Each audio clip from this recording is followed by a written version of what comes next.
Сайн байцгаана уу хүмүүс үзэгчтэй. Ингээд энэ удаагийн Liberty Pub нэвтрүүлэг маань эхлэх бэлэн болсон байна. За тэгээд өнөөдөр Liberty намыг үүсгэн байгуулж байгаа залуучууд маань манай нэвтрүүлэгт орж байна. За тэгээд сэтгүүлч Явуу маань хөрөлцөн ирсэн байна.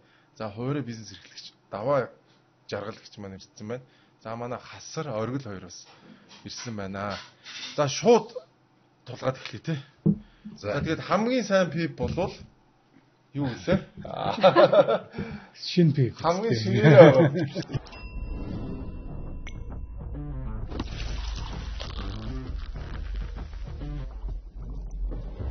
Хамгийн шилдэг пип юу вэ? Дэлхийн 190 орны сая хүмүүс хэрэгэлдэг. Би ч гэсэн тэдний нэг. 800 жилийн түүхтэй Германы хаадын сонголт харьцуулж байна. хамгийн зөвлөн шараарыг халуун өдөр тэсгүүтэй. Азийн номер 1-ийн Майк барих тахуу залуусын сонголт. Өдөр ухаар яд би мэдгүй. Энийг ухаар цаанаасаа иршиж авдаг гэдэг. Хансаа зөвлөн амт. Монгол премиум шараа. Хамгийн шилдэг пип юу вэ гэж юу?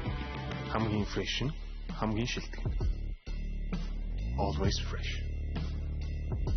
За яагаад нам байгуулах болж байгаа? Энд чи одоо 2 жилийн турш явлаа шүү дээ. 23 оны намраас эхэлсэн процесс 23 оны намар дуусаад 24 он дуусаад одоо 27 бараг 3 жил явчих юм шүү тий. Арайч 3 жил шүү мэн 2 жил гарантай явцсан шүү тий. Чи мэдэн штэ гэхдээ. Яг өөрөө дунд нь явж явснаа. Нэг бодлоо мэддэг юм шиг асууж хүндлэнгөө шинэтгэх шин юм шүү дээ. Ерөнхийдөө яахтай бид нар ч гэсэн туршлага тутсан шүү дээ. Нам байгуулж. Бид нар ч одоо ингээд анх чи ингээд нэвтрүүлгэрээ нам байгуулна гэж яхах чинь тохоо үлээ сенсац тарж ялаа шүү дээ. Улаанбаатар ч одоо сошиалаар хэвлэл мэдээллээр гээд бид нар чинь Liberty нам байгуулад нэгээд бүр амар юм болж байна. Тэгээ бид нар чинь нэг 2 сарын хугацаанд 1000 хүн бүртгүүлсэн тий. Тэгэж органикаар анхаарал. Би бол хувьдаа бол одоо бусад улс төрийн жижиг намууд яаж бүртгэгдсэн процессыг мэдгүй. Гэтэ бараг яг органикаараа зурдарсан жижиг нам гэх юм бол нам байгуулж оролцсон хүмүүс бид нар л байгаа. Тэгвэл ойлгомжтой. Одоо бол ингээд улс төрийн нам ер нь олноор нь байгуулах бас тийм сонирхол бол одоо энэ их баригч намууд одоо байхгүй болсон шүү дээ. Нөгөөдөлтөө бас одоо тэндээ ч юм уу бидний анх ингээд хөсөлтөө өгж байгаа дээж өгч нэг 801 гишүүн дотор ингээд заавал гишүүдээ барих хэрэгтэй. Тэгэхгүй дээж үгийн зардал дийлдэхгүй байна. 801-ээс их улам баггүй гэдэг журам гаргах. Одоо ч гэсэн тэр журам нь байж л байгаа тийм. Тэгээ яг хуу бид нар явсан аас дээр нь бас бид нар ч гэсэн алдаа гаргасан билээ. Хаяг мөртөл дээр жишээлбэл иргэний үндэхнийх нь давлгаа айдэр ингээд хавсуулаад жагсаагааг учраас нөгөө төр оршин суугаа хаяг банкын хаяг гэдэр ингээ хоорондоо зүсээр байгаад ямар нэгэн байдлаар энэ бүртгэхгүй байх тийм нөхцөл бүрдчихсэн. Тэгээ яг цаг хугацаа өнгөрлөө сонгуул боллоо. Сонгуулийн үеэр ч одоо нам бүртгэхгүй шүү дээ. Ингэж явсараа л одоо боломжтой цагтаа үрж ирэл бид нар дахиж бүртгэлээ эхлүүлж байна. Дээрээс нь улс төрийн намын тухай хууль өөрчлөгдсөн тэг холбоотойгоор уусаа гишүүдэд дахиж ихнээс нь бүртгэлжүүлээд ингэж явахгүй байж болохгүй л хэвчээ. За оргил. Тэ нам бүртгүүлнэ. Яг угаасаа ер нь бол яг үндсэн зорилго нь одоо өөрсдөө болон үр хүүхдүүдээ ирээдүйд хойч үе хамгаалах зэл ер нь нам бүртгүүлж байгаа шүү дээ. Тэгээ ер нь юу гэдэг энэ засаглах загварын хувьд ингээд харах юм бол сүүлийн одоо бас 30 гаруй жил ер нь социал демократийн загвараар яваад тэгээд төр бол хизээч одоо сайн дураараа хэмжээгээ багасгадаг гэдэг шиг. Одоо бол төрийн албан хаагч нарын тоо тэгээд төсөв тэгэл ингээд харж яхад ер нь нэг намын ийм дарангуйлтай ийм нөхцөл байдал орчлоо шүү дээ. Тэгээ одоо нөгөө сөрөг хүчин байж болох одоо хүн намч гэдэг юм эсвэл арчилсан нам нь эсрэгээрээ одоо ардын намын тогоон дотор байдаг ч юм уу. Тэгээ энэ байдал чи үргэлжлээд байх юм бол ер нь Монголд ганцхан нам л ноёлдог тий. Тэгээ ирээдүйд одоо өөр бусад сөрөг хүчин ч юм уу юу гэдэг ийм зүйлийг бий болохгүй байх нөхцөлийг хийгээд эхэлчихлээ. 2028 оноос эхлээд энэ чинь нийт сонгогчдын 1% саналыг аавна гэдэг чи одоо 23 мянган хүний саналаар нам байгуулах нөхцөл бүрдэнтэй. Тэгэхээр би бол одоо ховдоо бол ирээдүйн хойч үедээ бол ийм одоогийн байгаа шиг ийм нийгмийг бол одоо үлээлгэж өсмөр өсөхгүй шүү дээ тий. Тэгээд юу гэдэнтэй одоо өөрсдөө хамгаална гэдэг нь одоо мөнчгөрөөрөө яваа бизнес эрхэлж байгаа, ажил хөдөлмөр эрхэлж байгаа хүмүүсийн эрх ашиг л хамгаалъя гэсэн санаа шүү дээ. Тэгэхгүй одоо чинь 4 хүн дутмын нэг нь төрийн албаа агч болчихлоо шүү дээ. Тэгээ ингээд бодохоор ер нь альва нэг улс оронтой харьцуулаад үзэх юм бол ийм данхар бүтцтэй, ийм том одоо юу гэдэг намын бүтэц зохион байгуулалттай ийм газар бол ховор болцсон шүү дээ. Тэгээ Монгол бол бараг л яг энэ байдлаараа явах юм бол нэг удахгүй ер нь нэлээд дарангуйлтай маш хэцүү нийгмийг бүтээнэ гэж би ойлгоод байгаа байхгүй. Тэгээ одоо энэ чагсаал залуучууд бас ингээд гудамжин чагсаад бас үгээ хэлээл эрхчлөөгөө хамгаална гэл ингээд явж лээ. Гэтэл одоо нөгөө ардчлалын зарчмын үйлчлэгээ болж эхэлж байгаа шүү дээ. Энэ нөгөө эрх баригч нар нэг талдаа гарчгаар те одоо юу гэдэг огцордогч гэдэг юм уу эсвэл юу гэдэг ямар нэгэн байдлаар хүнээ солих хүртэл боломжгүй болтлоо. Тийм амар одоо юу гэдэг бюрократ тогтолцоотой нэгээ тэгж хамгаалдаг болчлоо тий. Тэгээ энэ байдал үргэлжлээд байгаа юм бол бидний ирээдүйд л одоо маш хүндрэлтэй болж эхэлнэ. Төрийн алба томорж байгаагийн хэрээр нөгөө жижиг дунд бизнес ер нь энэ зах зээл бизнесийн орчин чинь хумигдчихэж байна тий. Одоо тэр юу гэж ажил хийж байгаа нийт иргэдийн тоотой харьцуулаад үзэхэр ч одоо нэг хүнд оногдож байгаа тэр татврын дарамтанд эндүү өндөр болоод ерөөсөө улсаараа нэг юм халамжийн бөгөөд эсвэл нэг юм намын бүтцээр тэжигддэг нэг ийм л нөхцөл байдал руу орчлоо шүү дээ. Тэгэхээр одоо би бол хувьдаа бол одоо ирээдүйн хойч үеэ бодож л те энэ намыг байгуулах нь зөв юм байна. За тэгээ энэний үндсэн дээр явж харьцангуй чөлөөт нийгмийг бий болох боломжтой гэдэг ийм л одоо байр суурьтай байна шүү дээ. За манай даваа гэж. За би бол бас л мэдээж санал нэг байна. Тэгээ олон жил бизнес эрхэллээ, зарчимтай хариуцлагатай байх гад ингээд явхаар одоо манай бидний одоо 30 хэдэн жил бий болгосон тогтолцоо нь ямар нэгэн танил тал ч юм уу тий эсвэл нэг засгийн газартай ивссэн том бизнесүүд бол нэг цөөхөн хэмжээнд байгаа. Тэгсэн мөртлөө одоо 150 мянга гаруй аж ахуйн нэгж жижиг дунд бизнесэнд улсын бүртгэл татвар бүртгэлтэй. Тэгэд тэрний чи одоо 80-90% нь бол нөө жижиг дунд гэсэн ангиллалтаа ороо явж байна. Тэгээ одоо эднэрийн чинь дэмжих юм уу? Дэмжих гэхлээр буруу ойлгогдчих гээд ахах нь. Ямар ч байсан хөгжих бололцоог нь ерөөсөө олохгүй байна л да. Тийм учраас би бизнес эрхлэгчдийгээ төлөөлөөд анх 23 онд байгуулагдахад нь анх хурал дээр би жижиг дунд бизнесийг эрхлэгчдийг дэмжиж оролцож байна гэж хэлжсэн. Одоо ч гэсэн яг тэр үзэл санаа маань хിവэрээ. Тэгээд яг хоо одоо ганц нэг нэмж одоо ойлгосон зүйл гэвэл нам бол үзэл санааны нэгдэл байх хэвээр. Түүнээс одоо бидний нөгөө олон жилийн турш ойлгоод ирсэн шиг нам дамжиж томордог бизнес нь тэлдэг ч юм уу хэдэн танил таллын хүрээний хүмүүсийн ажил бишээ гэдэг үзэл санаа би бүр маш итгэл үнэлттэй байгаа учраас ер нь дэмжиж оролцож байгаа. Манай даваагч чи ерөнхий бас координатор хийгээ байгаа шүү дээ тий. Зохицуулагч хийж байгаа. Ягаад гэвэл энэ олон жил бизнест ажилласан хүмүүс чи айгүй тийм нягт болцсон байт юм. Айгүй нямба. Тэгээ ер нь бол маш ажлуудыг айгүй гоо нямба хийж байгаа шүү. За баярлалаа. За манай явуу маань бол нэлээ итгэвтэй гişүүдийн нэг байгаа. Тий.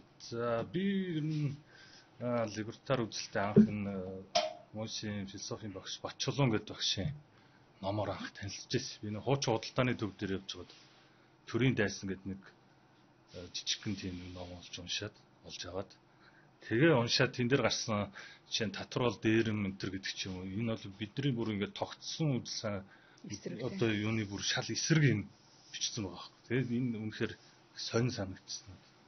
Тэгээ энийг уншаад тэгээ ер нь яг энэ либертар үзэл гэж юу гэдгийг энтергээд эхэндээ бас ингээд нөгөө либералтайгаа ингээд хольж утгаал одоо яг хүмүүсийн дээр хольж утгах байгаад яг адилхан тийм процесс явж ирсэн. Тэгээд дараа нь яг тэгээд нөгөө сэтгүүлчээр ажилладаг байхдаа бол амраатай энэ тийм таарах юм бол нэг аль болох ер нь ярьцлага авахыг хичээдэг тий. Энэ амраагийн ярьж байгаа зүйл нь бас их сонин содон тийм санагддаг байсан. Наваа гэж тэгээд одоо цагдаад баригдсан байхад манай чи ирж ярьцлага авчихсан тий. Сонинд ажилладаг гэсэн тий. Тий, сонин зэгнээс хайцдаг шүү. Тэгээд янз бүрийн тийм үйл ажиллагааны гадаа бас амраач нэг тийм ном зараа зогсож идэг гэсэн байхгүй. Тэгээ одоо бодоход бол тэр Mises төрийн бус байгууллагын номнуудыг зардаг гэсэн юм л л. Тэр Mises төрийн бус байгууллага бол байгуулагдаад бас нэлээдгүй олон жил болсон юм л шүү дээ. Бараг 10. Тийм. Тэгсэн мөртлөө одоо нэг олон нийтэд нэг сайн танигдахгүй л байгаад ирсэн юм шиг байлаа. Тэгээд дараа нь бид нар энд ингээд нэг дараа нь би нэг хөдөө ажиллаж байгаад тэгээд амраагийн подкастыг үзэж байгаад нам байгуулах болсон. Тэгээ бүр либертар нам гэдэг тэнгуут нь бүр зорж ирж бүртгүүлж ирсэн анх. Тэгээд энэ залуучтайгаа танилцаад тэгээд тэн дээр бол ярихтаа бол тэгжсэн шүү дээ. За бид нар бол улс төрийн намын одоо number 1 зорилго бол ерөөсөө засгийн эрхийг авах гэдэг нэг тийм бодолтой байдгүйсэн бол манай залуучууд бол тэгж хэлжсэн шүү дээ. Нэгдүгээрт үдэл санаагаа түгэх юм аа. Тэ? За хоёрдугаарт бол яг одоо засгийн эрхийг авах гэдэг ч юм. Ингэж ярьж. Тэгээд яг үндэ бол ингээд нам байгуулах тэр анхны одоо хэвлэлийн хурал энэ төр зохион байгуулагдаад за тэгээд тэрний доор бол тэр лайвуудын доор одоо хүмүүсийн сэтгэлдлүүд энэ төр бол маш идэвхтэй ингээ гарч ирж ирсэн. Тэгээд эхлээд бол мэдээж тийм сөрөг сэтгэлдлүүд байжсныг санаж байна. Яг л Монголд одоо 30 гаруй нам байгуулагдсан. Гэтэл тэр намууд нь ямар ч ялгагдах юм байхгүй.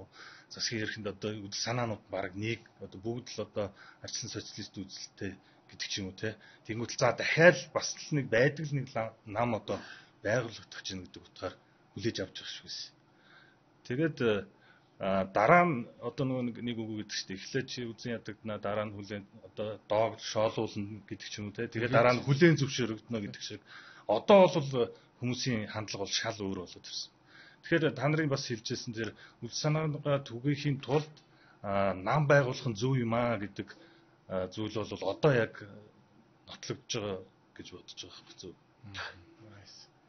За маш олон хүмүүс бас либертар гэхлээр нэг хэл хугалчих гэсэн тийм баг өгшөө хүмүүс бол хэлж чадахгүй лээ. Либ юу гэнэ гэл либийн бол хэлээд байгаа. Тэгэл тэрнээс хойш бол айгүй хэцүү байх шиг лээ. За залуу хүмүүс бол яг либертар гэдэргээд хэлчихэж явах шиг байна лээ. Ер нь юуны тухай үзэл санаа юм бэ? Яг одоо сая ярьж шүү үзэл санаагаа түгэн мүгэн гэдэг лээ. Ер нь хизээнээс хойш энэ либертар үзэл санаа явчваа. Тэгээд яагаад ер нь энэ либертар үзэл санааг түгээх гээд байгаа.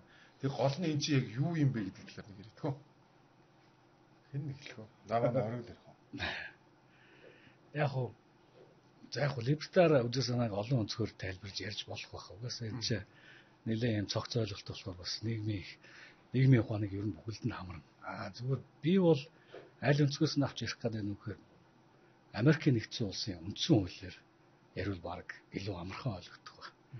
Яг тэгэхээр Constitution буюу үндсэн хууль гэдэг зүйл чинь анх бий болохдоо ерөөсөө хувь хүний эрх чөлөөг хамгаалахын төлөвлөл. Өөрөөр хэлбэл хувь хүнийг нийгмээс, төрөөс, олонхоос хамгаалахын тулд энийг одоо бий болгож хувь хүний эрх чөлөөг хамгаалсан байл та. Тэр нь одоо хувь хүний эрх чөлөө гэдэг нь өмчийн бас дархан баталгаатай байлын тухай ойлголттой. Тэгэхээр ер нь энэ үндсэн хуулийн сонгодог зарчим гэдэг чинь л одоогийн бидний яриад байгаа либертар үзлийн суур бас нэг одоо юу гэдэг бичиг баримт нь багхгүй. Тэгэхээр либертар үзэл гэхээр юу гэж ойлгоод байна вэ гэхээр ер нь бол яг хүн бол одоо эрх чөлөөтэй. Гэхдээ liberty гэдэг үг чинь эдийн эрх чөлөө гэж ойлгож байгаа ч гэсэн тэмцэж олж авдаг эрх чөлөөний тухай ойлголт. Энэ бол нөгөө liberated гэдэг орчуулах юм бол чөлөөлөгдсөн гэсэн утга санаа гэдэг шүү дээ. Тэгэхээр эрх чөлөө гэдэг бол үүнийхээ төлөө байнга тэмцэж иж олж авдаг ийм зүйл. Гэхдээ энэнийг дагалдаад юу байдаг вэ гэхээр хариуцлага байдаг.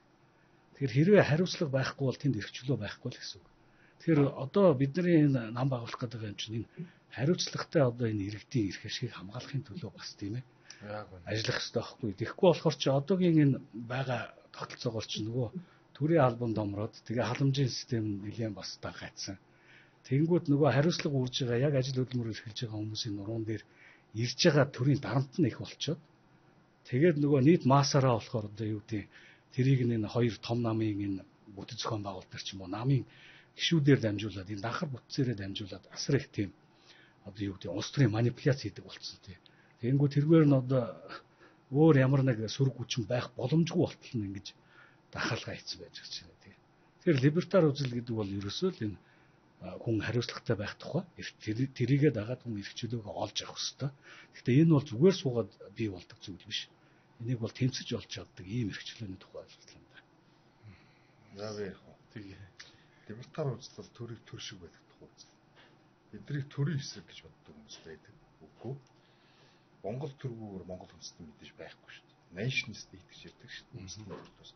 Тэгэхээр төр гэдэг бол бидний салшгүй манай Монгол үндэстэн Монгол улс оршин тогтоол зайлшгүй байх шаардлагатай. Бид тэрнийг эсэргүүцдэг 800 жилийн өмнө ч гэдэг юм уу Чингис хааны голомтын насаас Монгол төрийг үгүй их тухай бид нар ярьдаг хүмүүс биш. Бид нар өнөөгийн дэглэмүүдийг л үздэг. Элдв янзын социалист ч гэдэг юм уу, социал-демократ, коммунист ч гэдэг юм уу, элдв янзын идеологи давтаад олон үндэснийхээ ярих хашиг урдаа гიშгцэн хүмүүсийг л бид нар эсэргүүцдэг хүмүүс. Тэгэхээр төрийг төрших байлгүй гэдэг юм. Ягаад дагар төрийг эсэргүүцэж юм гэхээр төрийг бид нар хулгайч төр чинь дээрмжтэй оромж болох хэрэгсэл байдаг. Төр төршиг байх хэрэгтэй. Төр хэдхэн гол үг үүсгэх хэрэгтэй. Улс орноо гадны дээрмжтэй хамгаалах хэрэгтэй. Дотоодын одоо хулгайч дээрмжтэй хамгаалах хэрэгтэй. Гадаадын дайснаас хамгаалах хэрэгтэй. Тэг хүн хоорондын маргааныг шүүх байх хэрэгтэй. Төр өөрөлдвөл батан хамгаалах байгууллага, хүчний байгууллага. Энийг нь бид нар хүлээн зөвшөөрдөг. Тийм учраас энэ нийгэмдх сайн дурын харилцаа болгоныг төрийн албадлагаас зохицуулахыг л эсэргүүцдэг. Төр төршиг байж чадвал улс орон эрхчлөөтэй байна. Хүмүүс өөрөөсөө амьдрал эзэн болж чадаад хувийн хариуцлагын сүлжээг хэвшүүлж чадах юм бол улс орон хөгжих гэж үздэг. Ийм л үзэл байна. Тийм. Даваа хэвчээ үү.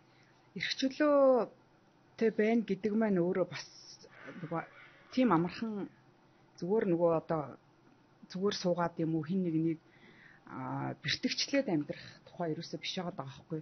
Одоо нөгөө яриад байгаа эрхчлөө бол хариуцлага юм гээл.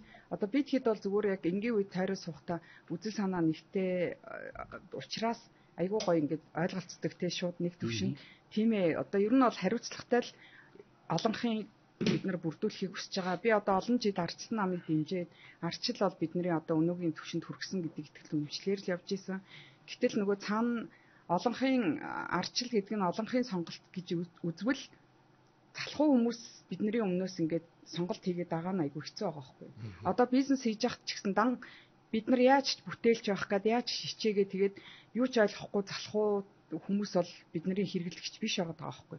Тэгэхээр хариуцлагатай олонх байна гэдгийг би бүр хоёр гараа өргөө дэмжиж байгаа. Тэгээд ер нь эрхчлөө гэдэг чинь өөрөө сонголтоо хийгээд тэр сонгосон сонголтынхаа хариуцлагыг өөрөө өргөх тухай л яриад байгаа учраас би энэ дээр бол бүр үнэхээр одоо хүмүүс залуучууд энийг ингээ ойлгохын төлөө суурийг тавьж байгаа гэдэгтээ өөрөө бол үнэхээр ихтгэл үнэмшилтэй байгаад байгаа.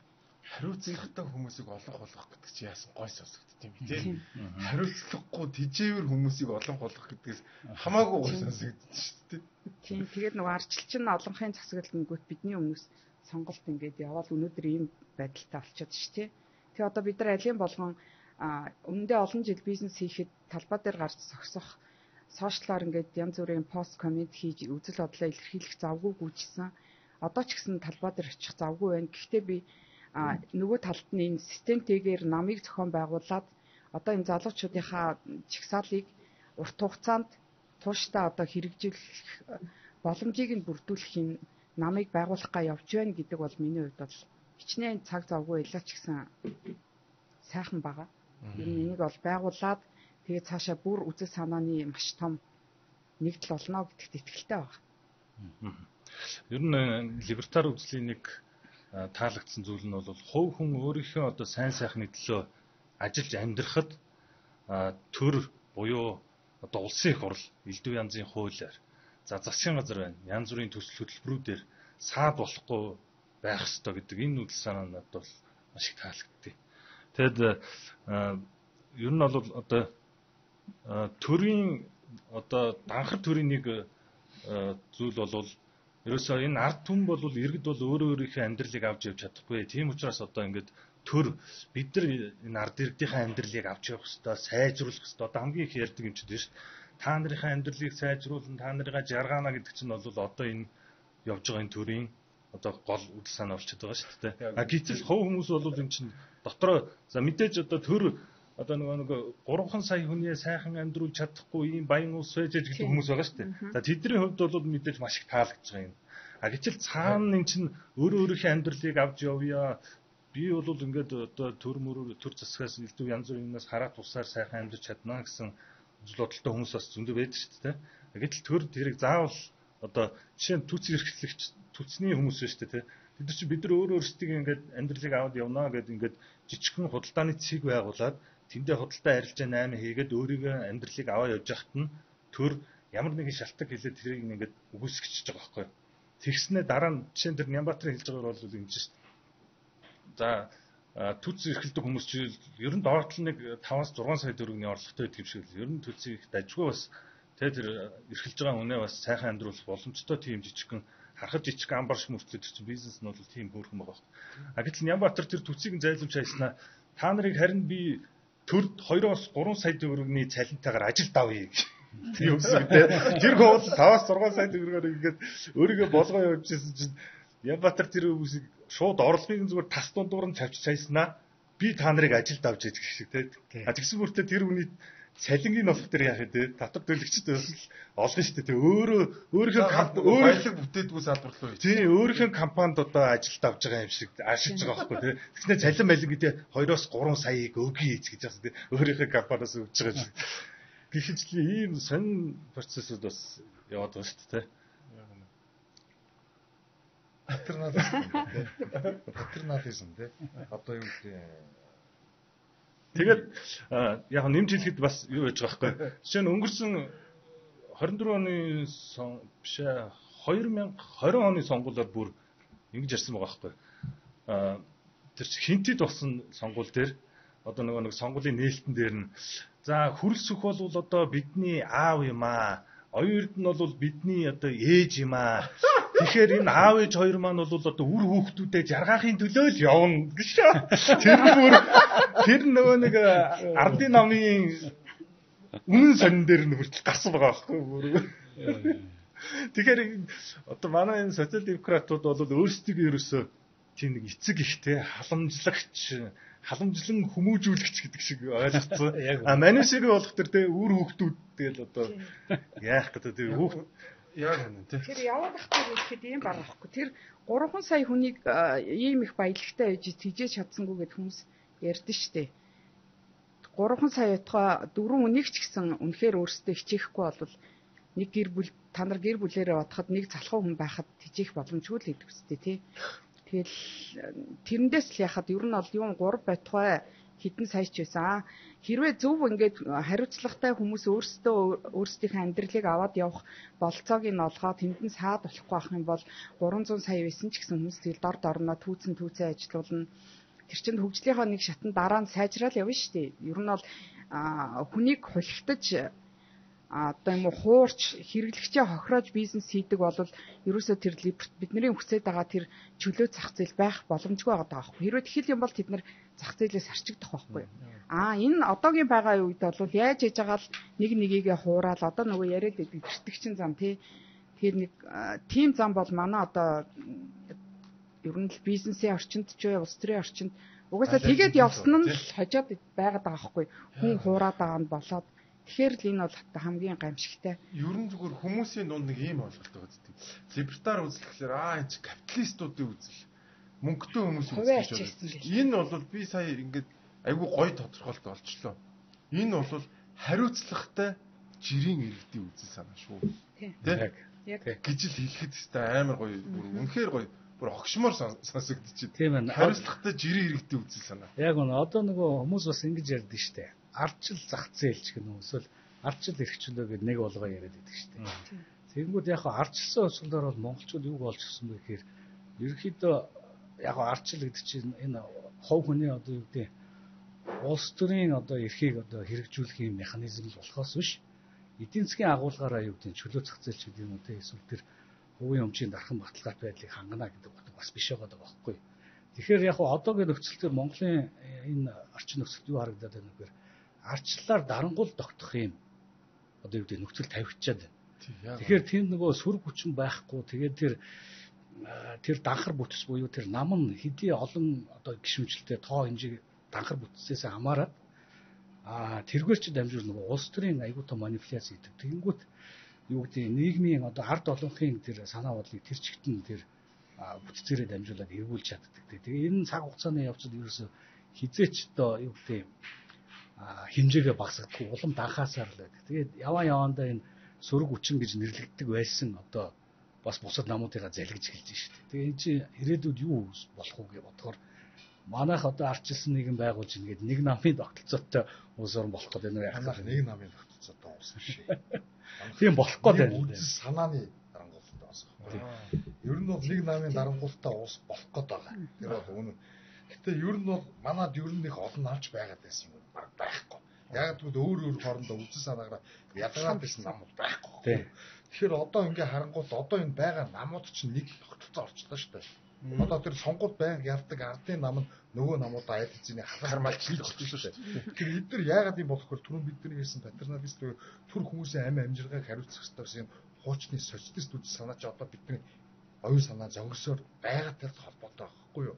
Тэгээ өнөөдөр ингээд засгийн газрыг огцруулах гэж жагсаал явагдчихээн дээ. Энэ маш олон хүн одоо дургуутс очиж штэ. Гэхдээ өнөөдөр нэг хүнийг өөрчлөлөөгөөд энэ намуудын дарангуулд орсон байгаа тохиолдолд бид нар яг эцсийн дүндээ яг цаанаа юу ч өөрчилж чадахгүй байхгүй. Намуудыг сонгуулаар зайлуулж чадахгүй. Тэгээ одоо өнөөдөр нэг хүндэн дургуутсаад одоо юу гэдэг ардын намын унгаалахад ардсан нам нь гарч ирээ яг адилхан. Ардсан намыг гаргаад ирэхэд ардын нам шиг яг адилхан. Эдгээр чинь дандаа яг ижлэхэн үзэл баримттай, яг ижлэхэн одоо юу гэдэг бодлого хэрэгжүүлдэг. Тэгээд одоо юу гэдэг өөр хоорондоо зүгээр нэг хувь хүний ч юм уу улс төрийн ч гэдэг юм ашиг сонирхсан зөрчилдөд хэрүүл хийхрээ тэрнийхээ сөрөг хүчин хийж байгаа мэт юм жүжиг тавьдаг. Хоорондоо ялгаагүй гэж ялгаатай юм шиг 30 жил бид нар хуурцсан байхгүй юу? Яагаад гэвэл монголчууд өөрсдөө үзэл баримталтаа холбогдлоо гэдэг үзэл санаа гэж юу юм бэ гэдгийг мэддэггүй учраас ийм болчиход. Тэгэхээр бид нам байгуулах гэдэг гол зорилго нь хүмүүсийн тэр харанхуй одоо нэг юм харанхууд нэг гэрэл түгэн гэж ярьдаг шүү дээ тий. Тэрний л зорилготой. Бид нар ч анх төрийн бус байгуулалт болсон. Төрийн бус байгууллагаар одоо 10 гаруй жил явж 2016 оноос хойш гэдэг. Тэгээ ингээ яваад 10 гаруй ном гаргалаа өчнөө юм зохион байгууллаа тий. Эвэн одоо энэ подкасттай тэгэл олон юмнууд хийлээ. Тэгэд олонд нэвтэрсэн нь нэвтрээгүй. Яагаад гэвэл олонд нэвтэрнэ гэдэг бол айгүй их мөнгөтэй хүчтэй намуудын хийдэг зүйл юм. Бид нар шиг цөөн хүмүүс ингээ органикаараа зүгээр нэг төрийн бус байгуулах хэмжээнд инфляц гэдэг чинь юмны үн өсөх биш ээ. Наа чин мөнгөний ханш унах үзэл өчнөө яриад хизэж өөрчлөлтөж хизэж тэр хүмүүсийн бодол санаа өөрчилж чадахгүй байхгүй. Тийм учраас улс төрийн нам болж зохион байгуулалтанд ороод ер нь юм мөнгөтэй зохион байгуулалттай одоо хүчтэй гişүттэй сүлжээтэй том намуудын эсрэг нам болж л тэмцэхгүй бол өөрөөр тэмцэх арга байхгүй. Тархаа бутархаа хонь яма хурах нийлцсэн юм шиг тэнд ингэж очиж жагсаад байна шүү дээ тий. Гэхдээ нэг хүнийг зайлуулж болно. Тэр бол тодорхой хэмжээний хариуцлага үлдээж байгаа үйл явдал мөн. Гэхдээ эцсийн дүндээ урт хугацаанд амжилт олохгүй байхгүй. Намуудыг л зайлуулах хэрэгтэй. Энэ том намуудын нэг үзэл баримттай намуудын үзэл санааны дарангууллыг л өөрчлөхгүйгээр бид ямар ч юм өөрчилж чадахгүй гэдгийг л ойлгуулж нам байв. Нам гэхээр бид нар зүгээр олон түмний байгуулж. Энэ либертар үзэл чинь өөрийн гэсэн бас үзэл санаатай, үнэт зүйлтэй. Энэ үзэл санаагаа бид тулгуурлан тийм үү. Дээрээс нь нам гэдэг концепц ч гэсэн өөр үүдэг тийм. Энэ чинь ингээ олон түмнийг тийжээдэг, олон хүмүүс ингээ маасаараа зохион байгуулалтанд ороод татвар төлөгчдийн нуруунд дээр очиод ингээ яачдаг юм маас намын дарангуудад орчод байна. Бид нар энийг тарах хэрэгтэй, энийг байхгүй болох хэрэгтэй. Энэ намуудыг үгүй болоход бол өөртөө нам л болохоос өөр аргагүй. Ямар хувьсгал хийлтэй шүү дээ. Ямар хаантай болтой шүү дээ. Тэгэхээр намтай үзэхэд бол намаар л үзнэ. Нам том намуудтай намаар л тэмцэнэ. Өөр ямар ч арга байхгүй. Ер нь энэ өнгөрсөн 2 жил гарны хугацаанд одоо хамгийн анх тэр нам байгуулна гэд одоо хэвлэлийн хурал хийсэн цагаас хойш гэж ярих юм уу да баг. Тэрнээс хойш ер нь одоо энэ манай залуусын ярьж байгаа хэлж байгааг бол одоо нийгэм иргэд болоод улс төрчид бол маш их өөрсдөө их сайн хүлээж авч байна гэж бодож байгаа. Яг л одоо өнгөрсөн хугацаанд чи одоо энэ жишээ нь ардын нам гэдэг чинь бол жинхэнэ одоо халамжийг гааруулсан нам шүү дээ. Гэтэл тэгсэн чинь одоо бүр ардын намын одоо 10% даваа сүрэн гэдэг ч юм уу тэр хүмүүсийн төч одоо халамж хитэрлээ энэ төр гэж одоо ярьдаг болсон байна. Одоо учрал энэ төр гэдэг нь шүү дээ бас тэгсэн чинь тэр үж одоо төрийн данхын данхар төрмөр одоо энэ төрийн энэ ашиггүй компаниудыг багасгах энэ төр гэж яг хэрэгжүүлэхгүй л байна л дээ. Гэхдээ хөөх ярьдаг болоод байгаа байхгүй тий.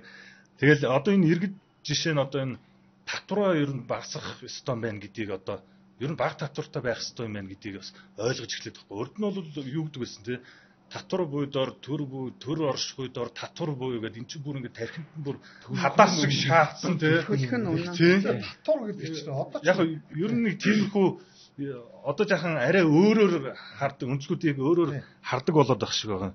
Тэгэд энэ намууд бол одоо ер нь үйл санааны үед ямар ч ялгах юм байхгүй одоо бүгд ихэнх нь бүгд л ер нь ардчилсан социалист үзэлтэй ийм намууд болох дээр эдгээр сонгуульд өрсөлдөхтөө мөрийн хөтөлбөрүүд нь бүгд ижилхэн нөгөө намаас шүүмжилж байгаа юмнууд нь болох дээр одоо үйл санааны үед ялгах зүйлгүй болох дээр дандаа ингэ хувь үнэлүү чиглэсэн тийм одоо дайралтуудаар л одоо ерөөсө гол сонгуулийн өрсөлдөөн болж одоо манай нам гарч ирээд халамжийг бууруулж байгаа бол давхар мэдээж татвар буурна одоо энэ төрийн энэ данхар гүцийг ингээ багасгах нь энэ төр гэсэн тийм мөрийн хөтөлбөртэй нам ерөөсөө байхгүй. Дандаа л ингээл ерөөсөө л төр бүгдийг ингээл зохицуулна, ингээл та нарыгаа халамжлна, хайрлна ингээл дандаа ийм одоо ялгарх зүйл ерөөсөө байхгүй. Тэгээ ийм үед бол манай энэ залуусын байгуулж байгаа энэ нам бол үнэхээр тийм дунд бол өстой урсгал сөрж байгаа л тийм л үү. Тэгээ яг хоо эдгэрчээс риторик ирнэ. Чөлөө зах зээл халамж бууруулан татвар багасна гэдэг. Бид нар ч одоо тэрэнд нь хуурдаж явсан үе байгаа шүү. Нэг зүйл ингээ ойлгоод яг байгаа энэ улс төрийн намууд байна шүү дээ. Эдгэр чи яг нэг нэг тийм өөрчлөлт хийх боломжгүй барьцаалагдсан юм байна. Би чи яагаад тэгэхээр нэгдүгээр гişүүдэд хийж байна. Одоо ардын нам 200 мянган гişүүнтэй ардчсан нам 100 хэд ч үлээ 108 жил 160 ажилгүй явлаа. Ардын нам 300 мянга нөхдүүд чи одоо би одоо бид нартэй яг адилхан чөлөө зах зээл гэж яриад байдаг одоо энэ ардчсан намын бас ингээд ярьдаг нөхдүүд чи сая одоо ингээд хамтарсан засаг байгуулсан ч тэр сайд байдгийн зөвлөх мөглөх болоод уур амьсгалын өөрчлөлт яриад яваад эхэлж байгаа байхгүй ихнээсээ. Тэгээ худлаа хийдэг юм чинь. Тэгээ яадаг гэхээр эдгээр чи угаасаа ингээд төрөөр амьдраа сурцсан хүмүүсийн нам. Чи бизнесүүд нь хувийн шилдэж байгаа болохоор дандаа төрөөс татаас авч жижиг дунд бизнесийн зах зээлийг булааж өсөлддөг. Тэгээ алдах маш ихтэй хүмүүсийн чинь ингээд цогдорцсон.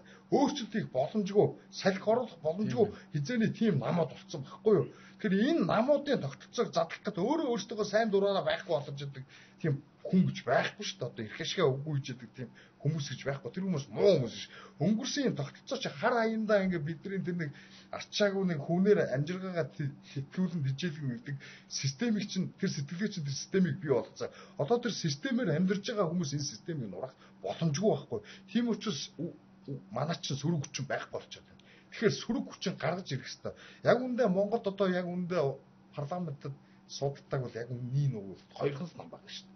Хүн намаа мэдэрч бол анханасаа өөр намаар явж байгаа л одоо ингээд дэмжлэгээр гарч ирээд нэг олон намын судалтай юм шиг харагдуулах гэж бараг цаанаасаа зохион байгуулж ингэж авъяцсан хүмүүс тэнд гарч ирчээд ингээд нам болж жүжиглээд байгаа болохоос зүгээр нэг залуучууд цугларчаад тэнд уралцсан ч юм байхгүй. Тэг чи угсаа төрийн хадны дээжтний албан тушаалтай айл намд байсан залуучууд байхгүй. Тэгэхээр бид нар бол өөр. Яагаад гэвэл бид нар бол энгийн хүмүүс. Бид нар энэ системээс ямар ч хамааргүй. Энэ систем биднийг хохироодог. Тийм учраас энэ системийн нэг ид бас болоод явах шаардлага бидэнд байхгүй. Явж болох л байх л та итгэхгүй гэж магадгүй. Явах боломж нь мэдээж байгаа л та. Гэхдээ тийхгүй. Тэглээгээ бид нар хожихгүй. Яг л урт хугацаанд бид нар дампуурлын сүрлийн зам руу орж байгаа. Бүгд мэдж байгаа. Тийм учраас одоо энэ тэр дампуурч бүгдийг сүрүүлэх. Харин бүгдийн сүрүүлнэ, бүгд сүрнэ. Одоо энэ баян хүмүүс сүрнэ, их мэдэлтэй хүмүүс сүрнэ, би сүрнэ, та сүрнэ, бүгд сүрнэ. Ийм нэг чөтгөрийн тойрог гэдэг юм шиг орчоод ингээд нэг өнөөгийн их ашгаа бодоод бүгд мэдж байгаа гэсэн огцом өөрчлөлт хийж чадахгүй бүгд барьцаалагдчихлаа. Монголын сонгогчд ч гэсэн тийм ээ. Тийм үстэй. Тэгээ одоо ингээд надад чи хүссэн үсэг нэг тодорхой хэмжээнд эдийн засгийн либералчлал явуулахаас өөр аргагүй хүрээд байгаа юм шиг. Тэр дотроос хоорондоо санал зөрөөд зарим нэг ийм зүүнний анхс халамжийг түрээсэндээ ардын нам ингээд хэрэгжүүлдэг гэж ардын нам хэрэгжүүлдэг дараагийн шатанд нь гарсан. Гэтэ санаачлагууд нь ардсан нам гэх юм. Ардсан нам хүүхдийн мөнгийг 10,000 олгож байгаа ардын нам 100,000 олгождаг. Ардсан нам нийслэл хотын татварыг 1% гээд тогтонгод ардын нам одоо ч 5% гэх мээр ингээд нэмэгдүүлдэг. Яг айцсан байна шээ. Одоо нэг жишээ нь бүр нөгөө нэг одоо part time цаг одоо нэг цагийн ажил хийдэг оюутнууд чинь элбэгт орж чи бүгднийг 70,000 төгрөгөөр халамжилсан шүү дээ. Тэгээд одоо ингээд одоо надад чинь барууны үзэлгэнгүүд бүгдээрээ би барууны үзэлтэй гэж ингэж жүжиг тавиад хавар мэдээг яриад хавар мэдээгийн номыг одоо яг тэр номыг нь гаргасан зөвлөлтөө. Гэтэ одоо бид нар бараг либертарууд шахуу орж ингээд яриамаарэ гэдэг одоо мань мэдгийг бараг ийм л болоод ийм л жүжиг тавьдаг болсон. Одоо баруун зүүнний үзэлгээд ингээд дэлхийд даяараа яригдаад олон хүчтэй болох тусам барууны үзэлтэн бор жүжиг тавьдаг хүмүүс нэмэгдээд байгаа байхгүй юу? Тэгээд тийм учраас тийм хүмүүс би энэ барууны чөлөө зах зээлийн үзэл санааг бодлуулмааргүй байна. Тийм учраас либертар намыг энэ яг жинхэнэ либертаруудтайгаа хамт байгуулах гэж явж байгаа байхгүй юу? Шинэ одоо цогтгэрэл их хурлын гишүүн цогтгэрэлч одоо Маргарет Тэтчерийн номыг яажсан. Одоо сая 20 милигийг гарч чинь те. Магадгүй тэр хүн тэр номыг ивент итгэж ч юм уу эсвэл одоо санаачилж орчуулсан гэдгээр тэр яг доторх юмны одоо хэрэгжүүлнэ гэсэн үг ч бас биш байж болно ш. Тэр чинь бизнесмен хүн те. Яг орчин цагаа мэдрээ за одоо ийм үйлчлэл ерөн жаахан тренд болох юм шиг байна. Энэ номыг орчуулаа гаргачвал одоо бизнесийн хувьд ашигтай байна гэж харсан байж болно ш. Түүнээс үндэсний баялаг дээр хурс өмнөх үг нь бичсэн юмсан. Манай энэ гаарнаар байна ш. Ингээд нэг хүний орчуулсан ном дээр өмнөх үгийг бичээд өөрөөх нь нэрийг тавьлаа дагуу ухаан таатай юм шиг харагдаж имиж бүрдүүлэх аюул дуртай байдаг байхгүй юу. Тэгээ яг нэг хавир мэлэгийн номыг бол нэпко гаргасан юм. Гэтэ манай либертариудын нэгэлт болчихсон шүү дээ. Манай Гамбаяр. Тэгэхээр тэр бол бараг бидний хэлчих юм. Одоо энэ дундаас нэг одоо ингэнгүүт нэг ийм асуудал гарнаа манайхаа. Одоо энэ бол маш асуудалтай. Би бараг өөрөө энд тайлбар хийх хэрэгтэй. За та нар либертар гэж явж байгаад ардсан намынхантай хамт сонгуульд ороо үзтээ гэдэг амар том утга واخгүй. Тэгээ би бол зүгээр яг өөрийнхөө өнцгөөс эхлээд нэг тайлбарлах юм.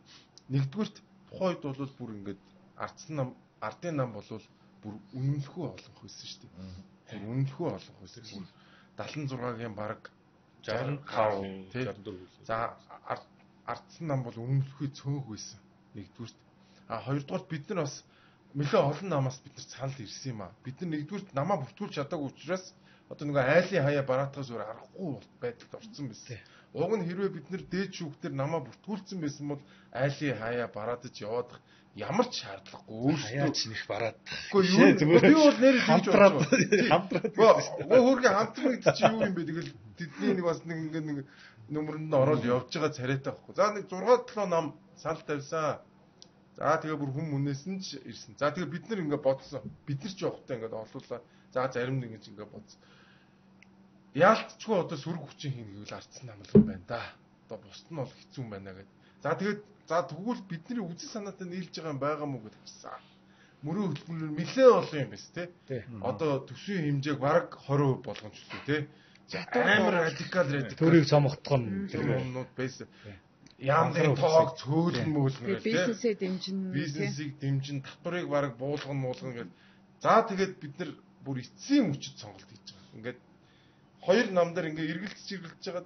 За тэгээд тэгэхдээ бид нар яг энэ заалтантай бөөнөрөө цуглаж байгаад олонхойгоо саналаар гараа өгч явсан. Тэгсэн. Түүнээс одоо ганц хүн ч юм уу шийдвэр гаргаагүй шүү. Би бол ингэж үзсэн. Бид нар улс төрийн нам шүү дээ. Улс төрийн нам бол нийгмийн өөрчлөлт хийх зорилготой яваад. Зүгээр ямар ч хамаагүй байдлаар засгийн эрхэнд гарах бол биш. Засгийн эрхэнд гардаг нь өөрсдийнхөө программыг хэрэгжүүлэхийн төлөө засгийн эрхэнд гараад байгаа болохоос зүгээр албан тушаалтай болоо өөрөө төрөөс амьдрах гэдэг юм биш. Гэтэ бид нар ямар нэгэн байдлаар штэ улс төр хийх ёстой. Улс төргүүгээр явахгүй. Нам ч улс төрийн байгууллага, мэргэжтэй улс төрчдийн байгууллага штэ. Тэгэхгүй зүгээр годамжнаас ингээд сууж чадах хуучны бидний нэг 30 хэдэн нам шиг байгаад байгаа байхгүй юу? Тэгж уурлаад байгаа байхгүй юу? Үгүй, тийм баймиргүй. Бид нар ямар ч хамаагүй аргаар нэг юм уу хоёр хүнийг улсын хүрд оруулмаар. Тэгж оруулж иж бид нар олон түм масс нөлөөлж чадах байхгүй юу? Тийм учраас бид нар хамтын шийдвэр гаргаж явуулсан. Тэгж бид нар одоо бид нар ардсан намтай эвсийг бол бид нар ч улс төрийн нэг намын бүртгэл далбаасаар бүртгэдэг болохоор болохгүй. Тийм учраас дунд нь дэвшгээс үрээргүй. Тэгээ дэвшээ заах гараад ирсэн байсан бол те одоо юу гэх юм төрийн хамтарсан засгийн газрын жишээлбэл амраад дэмжиж коноп дарцсан байсан бол биднийг оруулсан гэж хэлж байна. Бид нар тгээгүй шүү дээ. Тэгэж тэр дундаа угаасаа ярилцж байгаа ардсан намынх нь гэрээнээсээ бас ингээд утгаа алдаад тэгэхээр бид нар өөрсдөө гараа явчихлаа гэжтэй.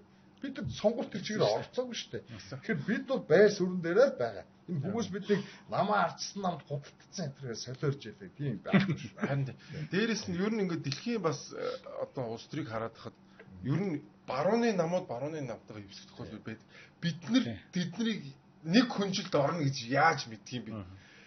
Ерөөсөө бүгд амар гоё татвар багасгах нь ерөөсөө юу яана л гэж яриад исэн мэт дээ.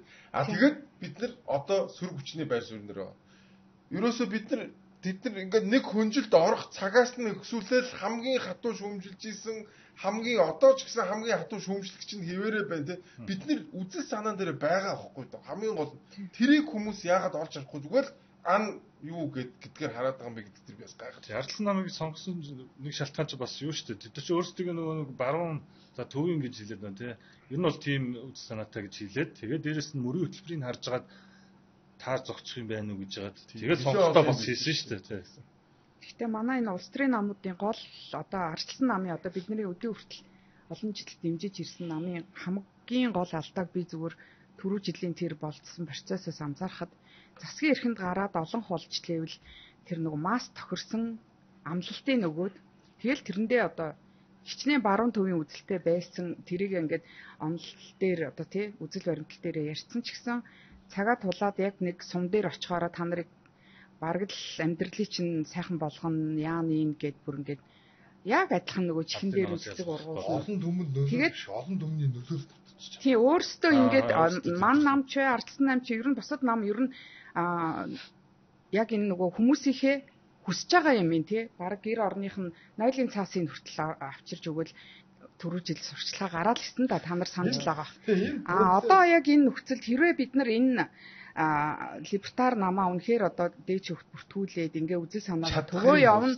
Тийм чадвал чадна л гэж хичээж байгаа. Тий. Гэхдээ яг хуу чадвал энэ өөрөө яг тэр үйл одоо бусад намуудаас ялгаатай нь үзэл санаагаа түгээгээд бид нар ямар ч байсан энэ хүмүүст тэр нам болчоод янз бүрийн юм амлахгүй тий. Чиний зүгээр та нар өөрөө өөртөө эзэн байхад чинь бид нар туслана. Төрийн тэр нөгөө данхар бүтцийг буулгахад бид нар өөрсдийнхөө намынхаа юугаар үйл ажиллагаагаар нөлөөлнө. Татварыг буулгахад тий өөрсдийнхөө одоо хувь нэмрээ оруулна гэдэг ихний байдлаар түүнээс яг нэг одоо 28 оны сонгуульд гарч ирэл хэдэн хүн эсвэлэл худлаа өнөө амлалт өгөөд гээд одоо яг нөгөө ихэнх хүмүүс жоохон нам гэхлээр нэг нам дамжиж амьдрал хавгаа сайжруулах гэх ер нь бол жоохон муу одоо имижтэй болчиход байгаа учраас хашраад байгаа гэж магадгүй. Тэгээд энэ залуучуудыг би бодохдоо өөрсдөө та нар өөрийнхөө сайхан амьдралыг хүсэж байгаа бол өөрсдөө тодорхой хэмжээгээр энэ үзэл санаагаа ойлгоод чи юу хүсэж байгаа юм бэ? Үнэхээр чи өөрийнхөө хүсэл мөрөөдлөөрөө амьдрахыг хүсэж байгаа юм бол одоо энэ либертар үзэл гэж юу юм бэ гэж уншиж судлаа. Тэгээд одоо манай намд илсээрэл гэж хэлмээр байгаа. Надаа нэг юм юм шиг байна. Одоо чинь ардсан нам гэхлээр нэг юм сул бөө юм биш шүү дээ. Тэр дунд чи үзэл санаандаа үнэн ч явцсан. 30 жил явцсан те. Амьдралаа ингээд золиослцсон, эрхчлөөний төлөө явцсан үзэл санаандаа үнэн ч мянган хүмүүс байт юм билий. Тэрийг бас бид нар юусоо ажиллахгүй. Зүгээр эрх мэдлийн төлөө явдаг нэг хэдхэн хүмүүсээс болоод тэрийг бөөнөр нь харлуулчт юм билий.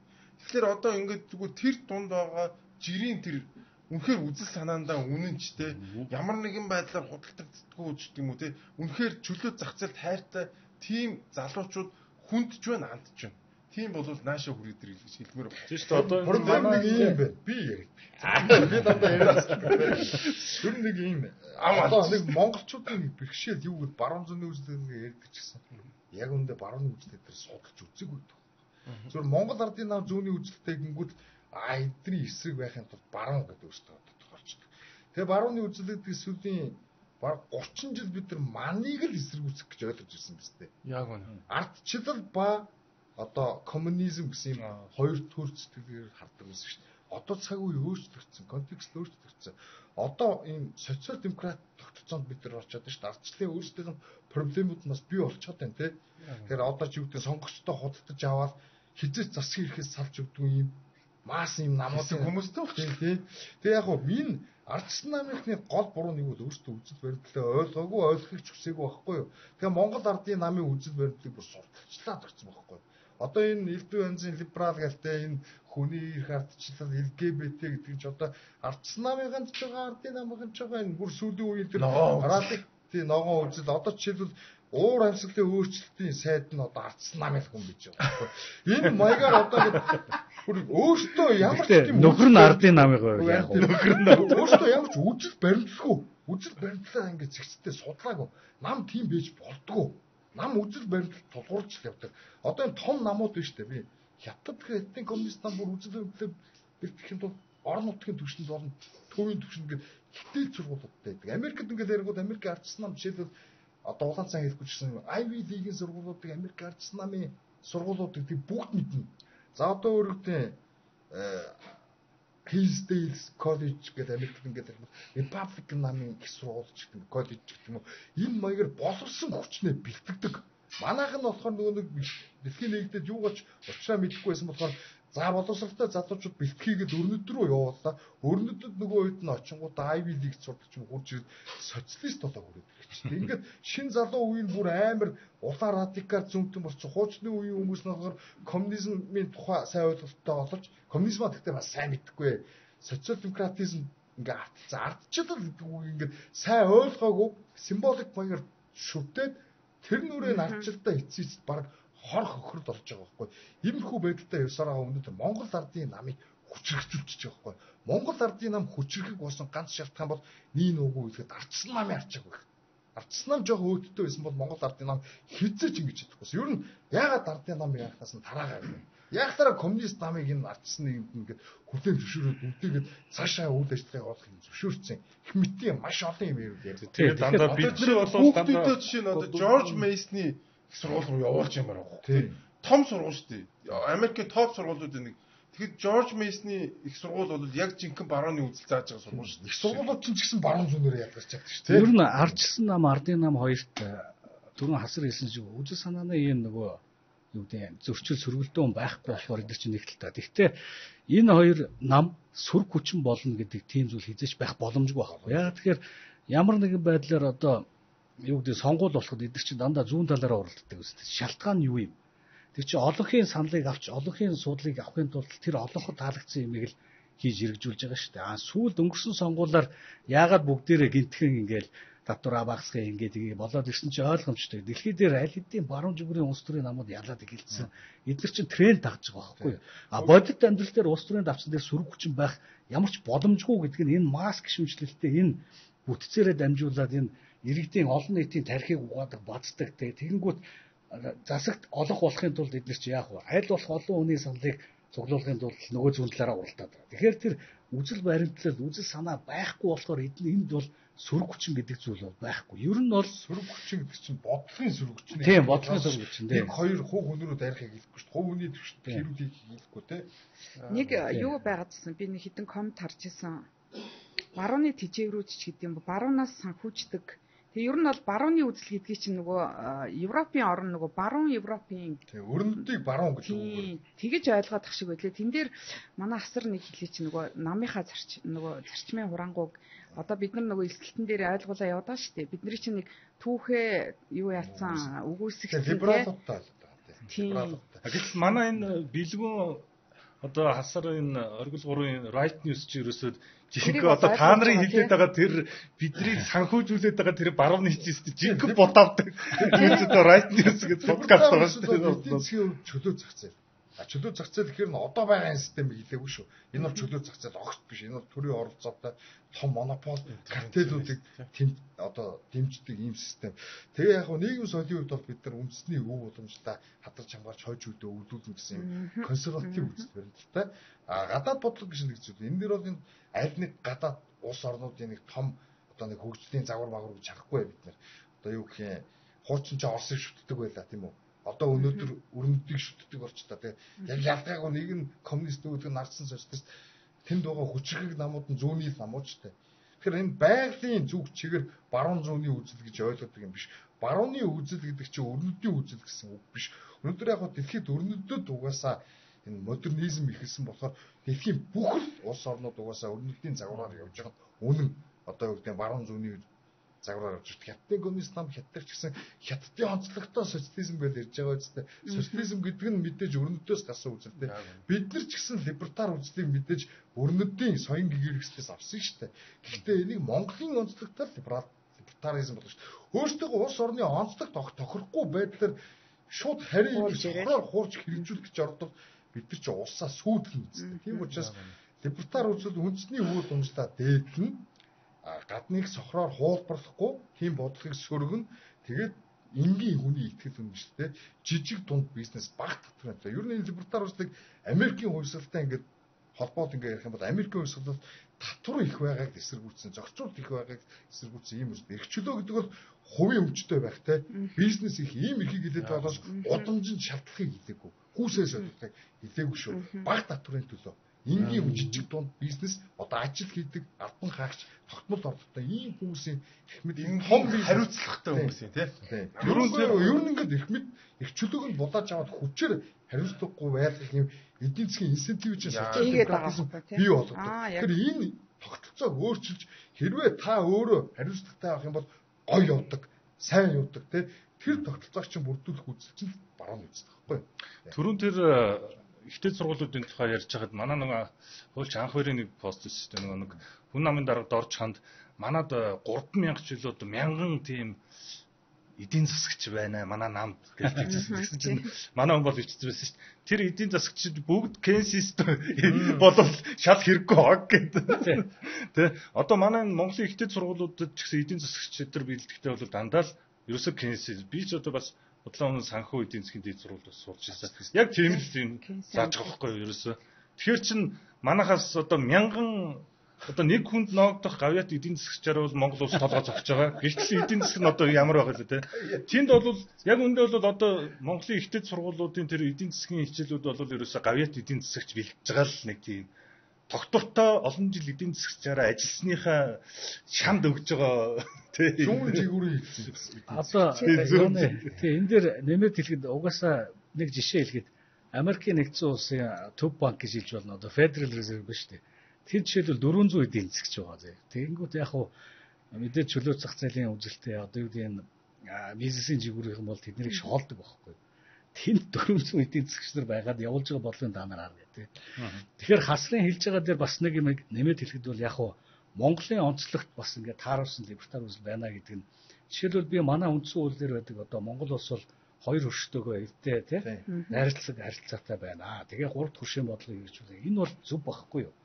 Бид нарыг яг хөө ингэж шүүмжилж илээ. Та нар ингээд нүүб дэлхийн эрүүл мэндийн байгуулагч гэдэг юм ингээд олон улсын эрх зүй гэрээний эсрэг юм яриад байна гэх. Гэтэл бид нар чинь бол яг хөө нөгөө right news гэдэг мэдээнийхээ хүрээнд дэлхийг ярьж байгаа шүү дээ. Дэлхийг ярьж байгаа болохоор дэлхий дээр юу болж байгааг ярьж байгаа. Гэтэл монголчуудын хувьд бол мэдээж нүүб ч гэдэг юм уу тиймгүй олон улсын байгууллага мэдээж хэрэгтэй. Тэгэхгүй бол бид нар чи одоо юу гэдэг нь шууд өөрсдийн одоо ярьж байгаа үзэл санаанд хэтэрхий радикал байдлаар шууд нэг талд нь гарах боломжгүй.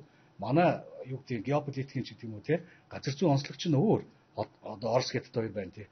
Тэгэхээр тэрийг бас зөв ойлгох хэрэгтэй. Тэгэхгүй нөгөө бидний дэлхийн мэдээг тойрч ярьж байгаа юм дээр бас жоохон эргэлзсэн хүмүүс байлаа. Би бас нэг юм өргөч. Тэр нөгөө гадаад бодлогын ингээд ярьж өөр юм яриа болчих. Тэрвч бид нар ерөнхийдөө банк төвийг сэхгүй бусдын дотоод хэрэгт үл оролцох те. За том улсуудын өөр хооронд дайн тэнцвэрийг хангана тийм. Аль нэг талыг баримтлаад нөгөөт нь муудалцаж болохгүй.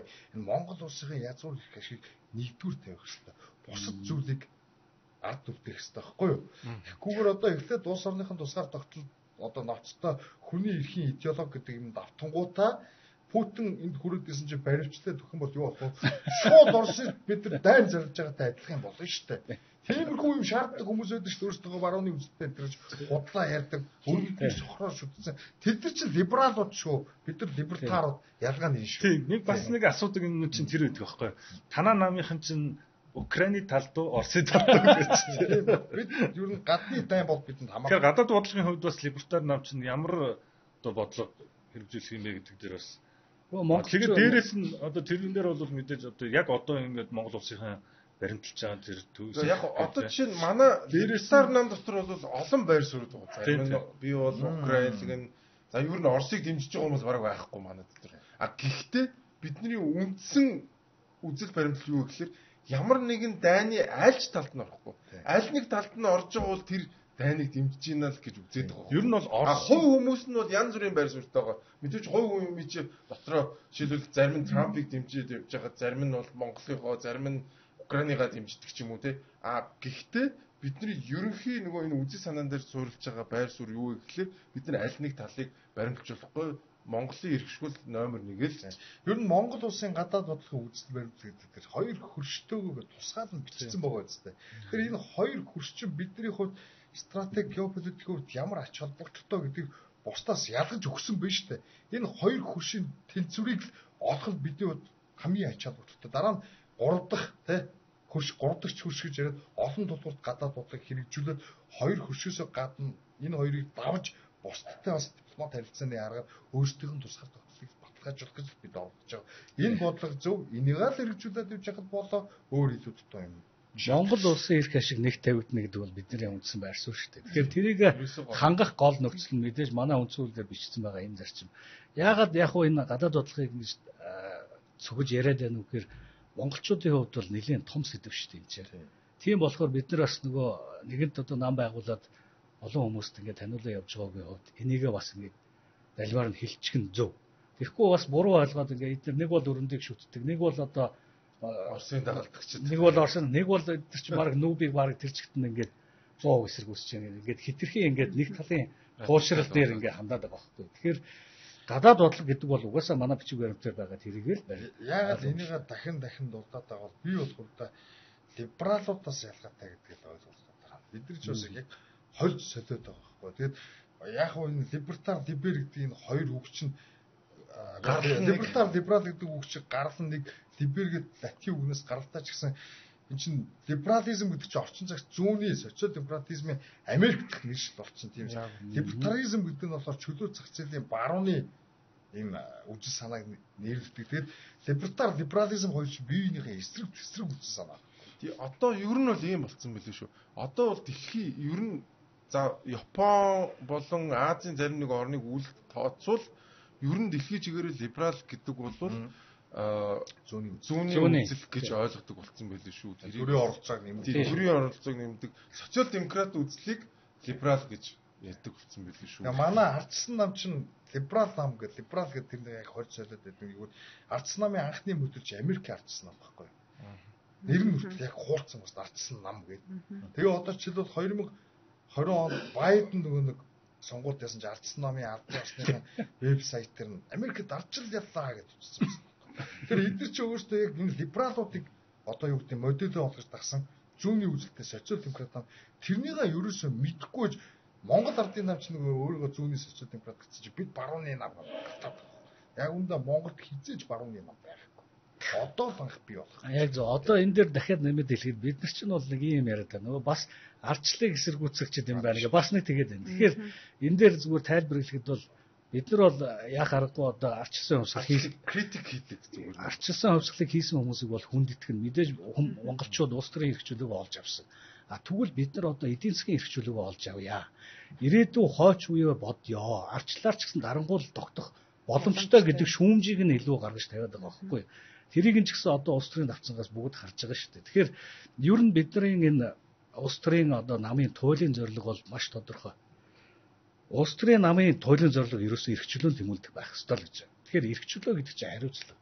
Хариуцлага гэдэг нь юу юм гэвэл тэр өөрөө өөрийнхөө төлөө хинээс ч одоо юу гэдэг татаас одоо тусламжгүйгээр аваад явж байгаа амьдралаа аваад явж байгаа энэ хүмүүсийн эрх ашигыг л бид нар хамгаалах хэрэгтэй байхгүй юу? Ер нь бас тэр хүмүүсийг зохион байгуулалтанд оруулах хэрэгтэй. Залуучуудаа бид нар бэлтгэх хэрэгтэй. Улс төрийн нам бол зүгээр юм бид түрүү хэлсэн шүү дээ. Энгийн нэг бөөгнөсөн хүмүүсийн эрх баригчдын эсрэг тийм нэг дургуутсан хүмүүс сүрэг ганцаар нэгдсэн байвал биш. Энэ бол үдэл санаатай. Үнэт зүйлтэй. Тодорхой зорилготой тэр зорилгодоо алтан гац болж хөтөжлөгдөг. Тэрнийхээ төлөө явдаг. Тэрнийг мэрэгжлийн түвшинд зохион байгуулж, маасыг зохион байгуулж одоо байгаа эрх баригч буюу энэ бидний нуруунд дээр гарцсан энэ том establishment-ийг нурааж одоо юу гэх юм нийгмийн өөрчлөлтийг хийхэд эцсийн зорилготой байна.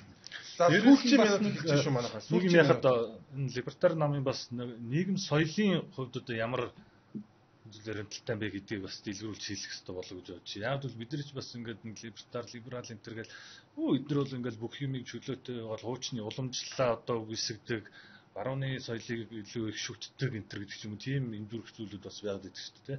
Тэр тал дээр бас үзэж байгаа хүмүүстэй бас жаа ойлголттой бүл. Бас манай аврагч нөгөө нэг наадам эсрэгүүцдэг энтер гэсэн явж ирсэн. Тэр чинь уул нэг өөр юм тасарлаа шал өөр юм явж ирсэн ч яваа. Хоорондоо ойрхон болсон. Угаасаа тэр тасарлаа гэд үйлчлэгээний байгууллагуудаа ажлын нийлгэж гэдэг багхгүй юу? Тэгсэн чинь өөрөө хойлоод одоо энэ талбар дээр хоёр жагсаад болж байгаатай адилхан ингээд яг бас нэг зорилго нь тийм байсан юм а бас яг юутай нэг хэсгэрээ нэгдэжсэн нөгөө манай төвчээр цэцлаатай нэгдсэн. Үгүй тэгээд яагаад ингээд ковид болоод тахт чинь ингээд те энэ газруудаа хаачаад байгаа юм бэ гэдэг юм дэр манайх бол ялч нэгдсэн. Гол явсан юм нь бол уг нь төвчээр тасарлаа гэд энэ бизнесийн байгууллагуудаа ажлын хийлгэж гэдэг хөдөлгөөн тэрнээсээ болоод би бүр шүүхээс ял хүртэл авсан те тэгэж явсан шүү. Тэрийг бас хүмүүс чинь холиод ийлээ шүү. Наадам эсэргүүцтэй гэдэг юм тийм одоо хэдүүлээ төгсөглөө ингэж хиймээр. За нэгэн соёлын эрхийн талаар ярьчаад ер нь яг манай намын яг хамгийн үндсэн 4 юм уу 5 те хамгийн гол зорилго те одоо юу гэдэг мөрийн хөтөлбөр 5-ыг л хийлээ. Тэрнээс олныг яах те. Тэрийг хийлээд тэгээд хүмүүстэй одоо уриалдаг юм уу яадаг те ямар ч байсан эцсийн үг гэх те. Ямар ч хаалтын үгнүүд хэлээ тхөө. Ингэж одоод энэ л та нөгөө шийдвэр гаргах гад эргцүүлээд бодож байгаа бас түрүү жилийн одоо 23 онд бүртгүүлэх гээд бүтлгүүцсэн тэрийг одоо сонсоо эргэлзээ одож байгаа зөндөө хүмүүс байгаа бах. Би бол худалдаа аж үйлдвэрийн танхимаас нэг жил болгон 100 аж ахуй нэгж топ 100 аж ахуй нэгж гээл зарладаг штеп. Тэгээ би тийм аж ахуй нэгжүүд одоо энэ жижиг дунд бүртгэлтэй 150 мянган аж ахуй нэгжүүдийн үгүй ядаж нэг тэр чинь маш бага хувийг эзэлж байгаа. Ядаж нэг 20% эзэлдэг ингээ багаар би одоо шууд нэг 150 мянгуулаа мундаг болчихосоо гэж хэлэхгүй хугацаа орно. Өөрсдийнх нь бас олон нөөцүүд шалтгаална шүү дээ тий. Тэгэхээр би нэг 10 мянга 20 мянган тийм аж ахуй нэгжтэй болоосаа. Гэхдээ тэр нь ямар нэгэн байдлаар төртөө одоо хувилдах ч юм уу те эсвэл нэг үнгүү нэг концесс юу гэдэг вүлээ нэг тийм байдлаар биш яг өөрийнхөө мөнчгөрөөр өөрсдийнхөө чадлаар ингээ гарч ирсэн тийм 20 мянган одоо мундаг аж ахуй нэгжтэй болоосой. Тэгээ тэр бизнесүүдийг бид нар одоо аль чадах хэмжээгээрээ одоо дэмжин штэ. Яг бол нөгөө төвөг болохгүй тий эрхийн хамгаална тий яг үнэ би дэмжин гэж ярихаар л буруу айл. Ер нь бол төвөг удахгүй л байх хэвээр өөрсдөнд нь чадлаараа хүчигдэн. Тэрний төлөө л бүр гар бие оролцож явна гэж л үзээд байгаа манай нам. Одоо бас шууд мөрийн хөтөлбөрн дээр ярих. Үгүй яг мөрийн хөтөлбөр ч явахтай юм аа. Үгүй эцсийн үгэрч ба. За ер нь чөлөө цацсан. Хязгаарлагдмал төр хязгаарлагдмал төрийг бүр хүчгүй болгох шээ. Үр дүнтэй цомхонгос биш тэ. Тэгээд чөлөө цацсан хувь хүний эрх чөлөөтэй. Хувийн эрх чөлөө гэдэг нь мэдээж дур зороор ажиллах юм биш. Та амьдралтай холбоотой сонголтоо өөрөө хий. Шийдвэр ямар ажил хийх вэ? Ямар сонголт хийх вэ? Тэрний горимд тэрнийхээ хариуцлага өөрөө хүлээ. Битээ амжиргаагаа бусад хүмүүсийн нуруунд дээр явж тавьдаг. Энэ дээр бид нар нэгдэн. Тэгээ манай намыг дэмжээрэй. Бидний судлаараа сонирхоорой голно. Шууд одоо эс гэж би хэлмээргүй. Мэдхгүй жийсүүд утгагүй фанатизм болно те. Бас хуурах гэдэг юм шиг болно шүү дээ. Тэгэхээр бидний судал бид нар энэ чиглэлээр сүүлийн 10 гаруй явжсэн. Манай 10 гаруй жил ингээ явж байна. Манай амраа ингээ мэдчихээ. Өөр бусад намууд залуу хүмүүсийн нам энтер гэж имиж бид нар явахгүй. Бид яг л чөлөө зах зээлийн үжил баримтлаараа л явна те. Бидний судал те. Манад ч одоо ингээ медиад нөлөөтэй хүмүүс байна. Манад сэтгүүлчд байна. Манад улс төр судлаачид байна. Манад эдийн засгчид байна. Манайх бол мэрэгжлийн баг бүрдүүлч гэсэн бид нар үжил баримталтай цөөхөн мэдээж. Тэгээ бид залуучууд тойрон хүрээлэгч шиг биш шүү.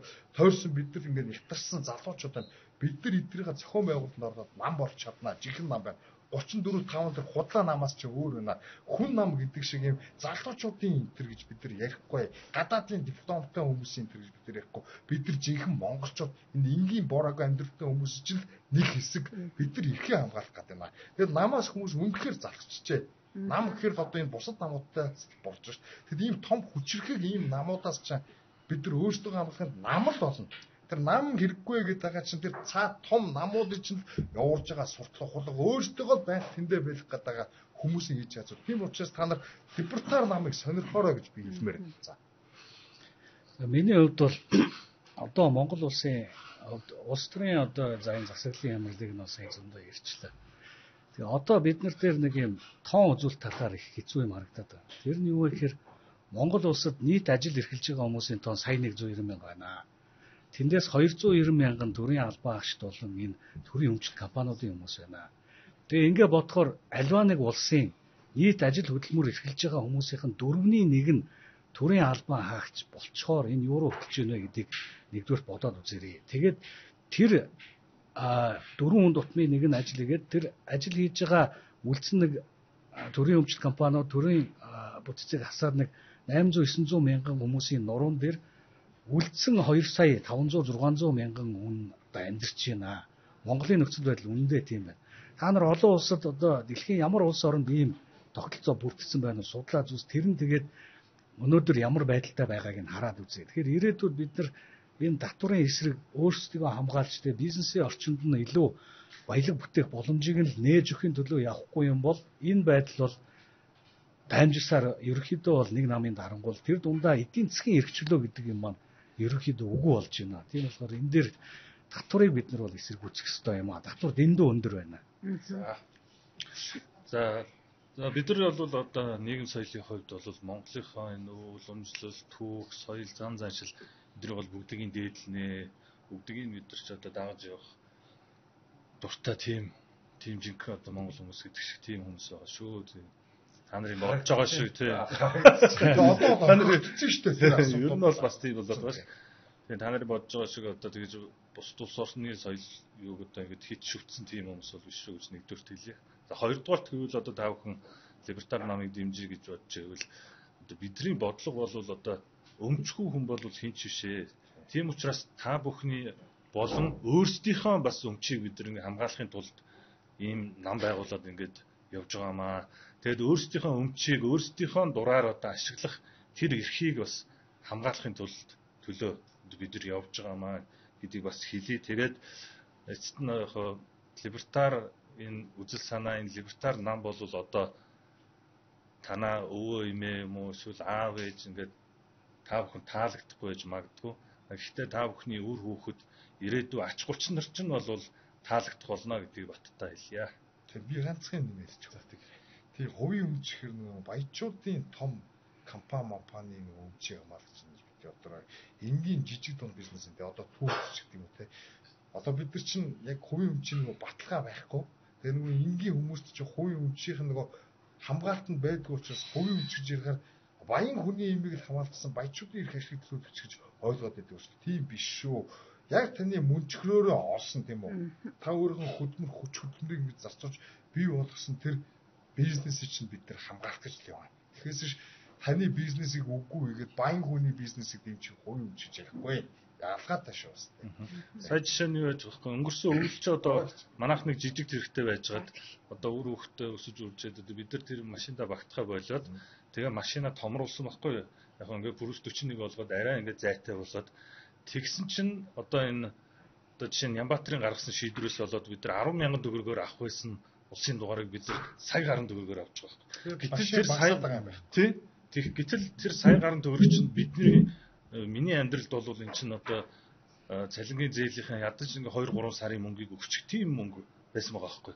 Тэгэхээр ийм бас давхар хэлэхэд бол энэ төрийн ийм одоо хувь хүмүүсийн энэ бизнесийн эдийн засгийн харилцаанд ингээ төр оролцсноор ингээд иргэдэл хохирж байгаа байхгүй. Тэнд нэг машин зарж байгаа хүн бас тэр чин давхар цаана хохирж байгаа. Эсвэл би одоо тэр тэнд жижиглэнгийн одоо машины одоо жижиглэнгийн худалдаа одоо скрэсэрс энэ гэдэг чинь тийм борлуулж байгаа хүмүүс төртөл хохирч байгаа болж байгаа. Хэрвээ тэр сая төгрөг над байсан бол би тэрнгээр одоо шалгууч малууч эсвэл одоо машины жижиг ингээд тоног хөрөмж аваад бас тэр жижиг бизнес эрхэлж байгаа хүнийг бас дэмжих боломжтой байсан. Гэтэл тийм байхгүй. Ингээд л ерөөсө дугаарын ийм ченжийн асуудал руу орж байгаа. Жишээ ярихад л юм шүү дээ. Тийм нэг жишээ бол аваа гэж байна. За одоо түрүүн би бас ер нь хэлсэн л дээ. Гэхдээ ер нь эцэст хүн яг өөрөө өөртөө эзэн байгаад тэгээд нөгөө эзэн хичээвэл заяа хичээнэ гэж үг байдаг. Ер нь бол бид нар түүхээсээ тийм одоо нэг тийм бэртгчин хүмүүс байгаагүй. Одоо яг байж байгаа шиг юм хүнээс халамж яагаад хүнд амьдралаа даатгаад байдаг хүмүүс байгаагүй. Дөрвөн улиралдаа нүүдэлчин соёл нь өөрөө хүнийг ингээ бие даасан чөлөө тийм соёлтой байлгасан сүүлийн одоо 100 жил ер нь жоохон буруу яваад тий ингээ явцсан л гэж би бол хувьдаа үздэг. Тэгэхээр одоо манай намыг гарч ирээд бизнесийн байгууллагуудыг дэмжин халамжлан бас дахиад бити нэг ямар нэгэн юм хүннээс ингээ хүсээрээ өөрсдөө хариуцлагатай байгаад өөрсдөө оролцоод мэдхгүй юм амшиж судлаад тий ингээд л гоё юм үзэл санааны нэгдэл бий болоосай гэж хүсэж байна. Энд бол залуучууд бол ер нь нас харгалзахгүй л оролцох ёстой л гэж бодож байна. Энэ бол ерөөсөө залуучуудын ном биш. Энэ бол үзэл санаатай хүмүүсийн ном. Би залуугаар хүмүүсийг хамгийн чухал 3 юмыг хэлчихье. Хэрвээ тий манай ном ингээд ямар нэгэн байдлаар тий төрийн их мэдлийн одоо нэг хэсэгт гарах юм бол за нэг юм хоёр суудлаа гэж гаргах юм. Төлөөлөл гаргах юм бол хамгийн дөрөв татвар буулгана. Хоёрдугаарт энэ олон яамдын тоог цөөлнө. Гуравдугаарт халамжийг шууд танна. Ерөөсөө энэ бол маш радикал их хамгийн ихний 3 алхам. Хүмүүс асууж иж магадгүй. Тэгээ юу хийх юм бэ гэд тий. Хамгийн том 3 алхам бол татвар буулгана, том төрийн одоо энэ олон яамыг багасгах. За тэгээд татварыг бол халамжийг бол эрс буулгана. Энийг ойлгороо. Тэгээд та бүхэн ойлгосон юмдаа итгэж манай нарт эсрэг хэрвээ та энэ зүйлийг ойлгож байгаа бол одоо хүүхдийн цугийн уруухан гэд кофе шоп байгаа нэг юм гэр байгаа, цомцог гэр байгаа. Тэрэн дээр ирээд бүртгүүлэх боломжтой бас утасны дугаараа тавьчих. Энэ утасны дугаарлуу холбогдоод та бүхэн description хэсэгтэйгээ утасны дугаарлуу холбогдоод манай намд илсэх боломжтой шүү. Бид нар тэгээд удахгүй бас намыг хурлаа энэ манай бүртгэлчин бараг 500 хүрсэн явж байгаа. Тэгээ одоо бид нар 300 хүний зай байгаа шүү. Тий, та нар либертар намын анхны гишүүд тосондоо хэзээ нэг өдөр бахарх өдөр гэж.